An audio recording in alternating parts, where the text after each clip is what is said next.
মধ্যে তিনটে মশলা রয়েছে। প্রথমত জিরে, দ্বিতীয়ত জোয়ান এবং তৃতীয়ত মৌরি।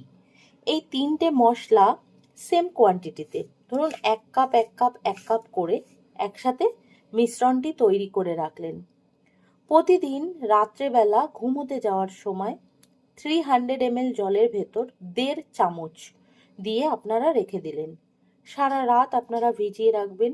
সকালবেলা আপনারা কিন্তু এমটি স্টমাক ওই ওয়াটারটা পান করবেন। দেখবেন আপনার পেট ফুলে থাকা, মানে ধারাবাহিকতা অর্থাৎ কনসিস্টেন্সির সাথে যদি এটা করতে পারেন নিয়মিত, তাহলে কিন্তু আপনার বলতে পারেন ব্লটেড লাগা, পেট ফুলে থাকা, মনে হচ্ছে পেটটা যেন বড্ড ভার, হ্যাঁ, এই জিনিসগুলো কিন্তু অনেকটাই কমে যাবে। আপনার খিদে আসবে, আপনার মেটাবলিক রেট বৃদ্ধি পাবে, আপনার মাইক্রোনিউট্রিশনের শোষণ ক্ষমতা বাড়বে।